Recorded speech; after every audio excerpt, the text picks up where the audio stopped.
Hello everyone, welcome to my YouTube channel commerce stars. इस video में हम discuss करेंगे demand and its factor affecting. So what do you mean by demand? Demand is a combination of four factors. First one is need, second is desire,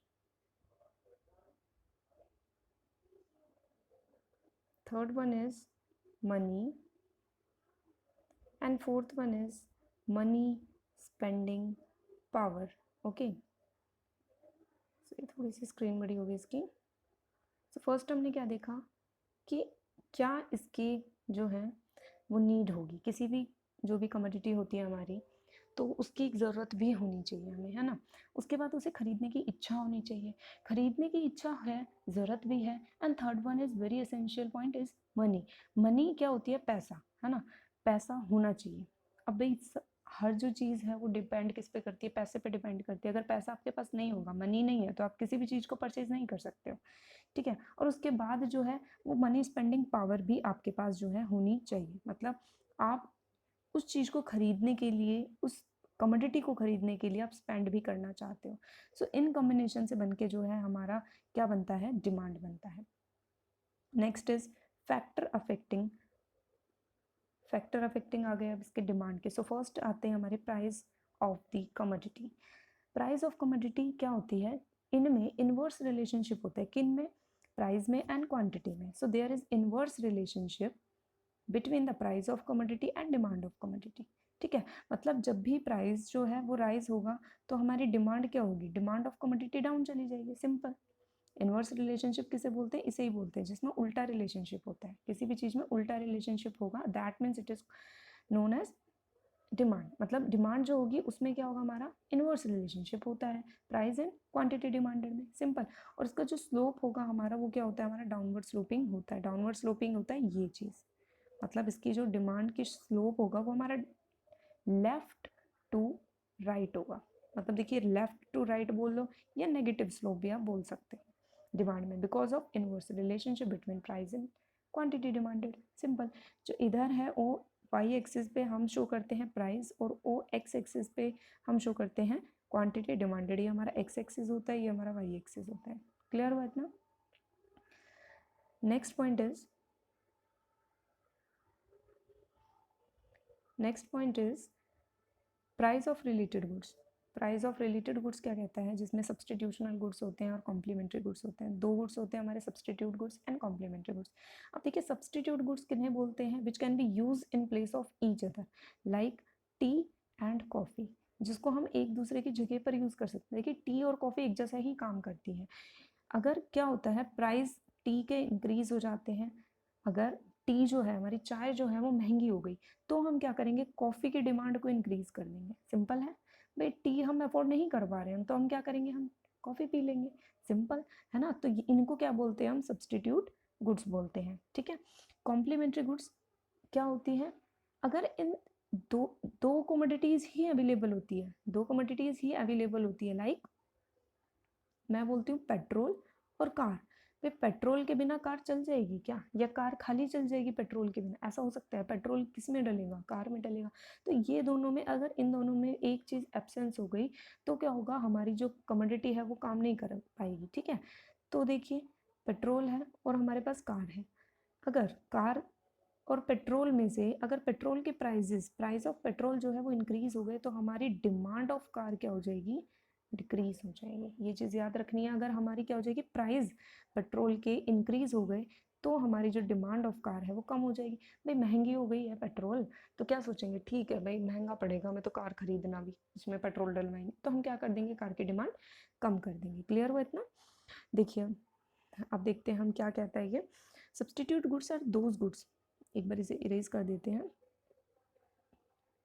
चलिए, substitute goods are those goods which can be used in the place of each other. Simply देखिए, price increase हो रहा है, demanding, that means positive relationship होता है substitute goods में. Clear हुआ इतना? नेक्स्ट अगर हम बात करते हैं कॉम्प्लीमेंट्री गुड्स की. So complementary goods are those goods which are useless in absence of another goods. भाई एक अगर नहीं होगा तो दूसरा वाला क्या है, बेकार है, ठीक है ना। तो देखिए प्राइस अगर इसका इंक्रीज हो रहा है तो डिमांड क्या हो रही है इसकी, डिक्रीज हो रही है। दैट मीन्स नेगेटिव रिलेशनशिप है किसमें, पेट्रोल एंड कार में। दैट मीन्स कॉम्प्लीमेंट्री गुड्स में क्या है, नेगेटिव रिलेशन है, सिंपल, और कुछ है ही नहीं। अब देखिए नेक्स्ट क्या कह रहा है, दूसरी स्लाइड पे चलते हैं। तो सी पॉइंट हमने ए क्या पढ़ा था, हमने प्राइस ऑफ कमोडिटी पढ़ी। सेकंड जो था हमने देखा complementary and substitute goods. Third जो है हमारा आता है इनकम ऑफ कस्टमर। अब देखिए इनकम ऑफ कस्टमर कैसे होती है, सिंपल सी बात है, अगर भाई आप ज़्यादा कमाओगे तो ज़्यादा डिमांड करोगे, कम कमाओगे तो कम डिमांड करोगे, सिंपल बात है। तो ये कह रहा है कि अगर आपकी इनकम ज़्यादा है तो आप क्या करोगे, डिमांड विल बी हाई। अगर इनकम कम है तो क्या हो जाएगी, डिमांड कम हो जाएगी, सिंपल गुड। ये किसके केस में होता है, देखिए हमारी जो गुड्स की कैटेगरी होती है, नॉर्मल गुड्स भी होते हैं, फिर इन्फीरियर गुड्स भी होते हैं, ठीक है ना।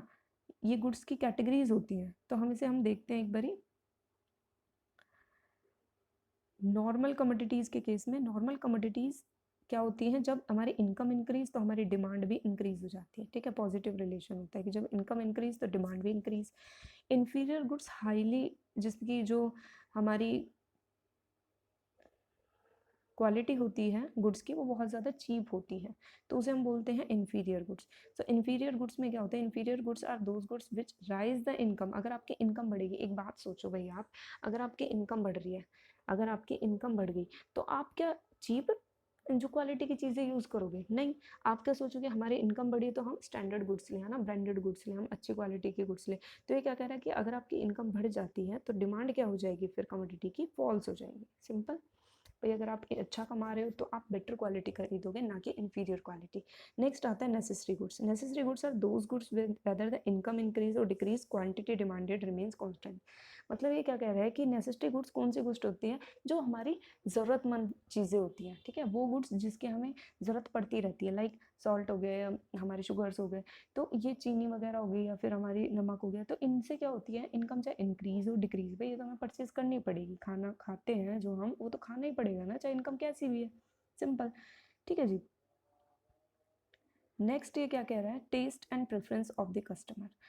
अब देखो एक चीज़ बताइए, अगर आप फेवरेबल टेस्ट में हैं, मतलब आपको जो टेस्ट एंड प्रेफरेंस है कस्टमर का, हैबिट्स हैं कस्टमर की, वो क्या हो रही है, डिमांड को इन्फ्लुएंस करेगी, डिमांड को प्रभावित करती है, डिमांड को इन्फ्लुएंस करती है, ठीक है, कमोडिटी की जो डिमांड होती है। तो अगर आप फेवरेबल में हो, अगर आपका प्रेफरेंस जो है फेवरेबल है, तो आपकी हो जाएगी डिमांड इंक्रीज।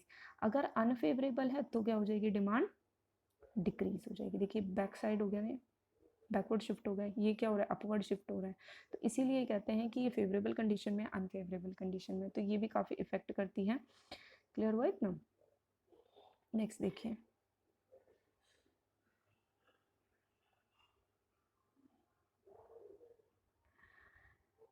नेक्स्ट ये कह रहा है कि मार्केट डिमांड में क्या आता है, market demand refers to the commodity demanded that all the customers are willingly to buy. मतलब देखिए इंडिविजुअल डिमांड में सिर्फ सिंगल इंडिविजुअल कस्टमर की बात होती है, लेकिन मार्केट डिमांड में क्या होती है, all the customers are willing to buy a particular thing in given time period, ठीक है ना। एक टाइम पीरियड में जो है सारे के सारे कस्टमर्स किस चीज़ को परचेज करते हैं, तो वो किस में आ जाएगा, हमारा मार्केट डिमांड। अब मार्केट डिमांड में सेपरेट टू फंक्शंस इसके हैं, टू फैक्टर्स इसमें हैं, कौन कौन से हैं, देखिए सबसे फर्स्ट आ जाता है हमारा पॉपुलेशन साइज, ठीक है।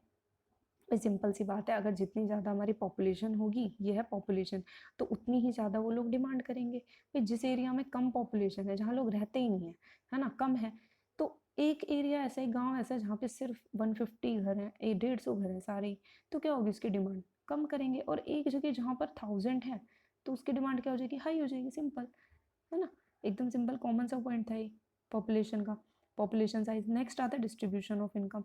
अब देखिए डिस्ट्रीब्यूशन ऑफ इनकम मतलब रिच एंड पुअर की बात हो रखी है यहाँ पे, रिच एंड पुअर की। अब अगर इनमें इक्वल डिस्ट्रीब्यूशन है, दैट मीन्स रिच से तो हम क्या लेते हैं, टैक्सेस लेते हैं, पुअर से हम क्या लेते हैं, सब्सिडीज लेते हैं, है ना। तो अगर इन दोनों में इक्वल डिस्ट्रीब्यूशन हो रहा है तो हो जाएगी इनकम, इनकी जो डिमांड है वो हो जाएगी हाई। और अगर अगर जो है इनका डिस्ट्रीब्यूशन अनइक्वल हो रहा है, इनका जो डिस्ट्रीब्यूशन है वो है अनइक्वल, तो इनकी जो डिमांड होगी, हमारी जो हमारी डिमांड होगी वो क्या हो जाएगी, डाउन, सिंपल सी बात है, ठीक है। So these are the factors which affect the demand.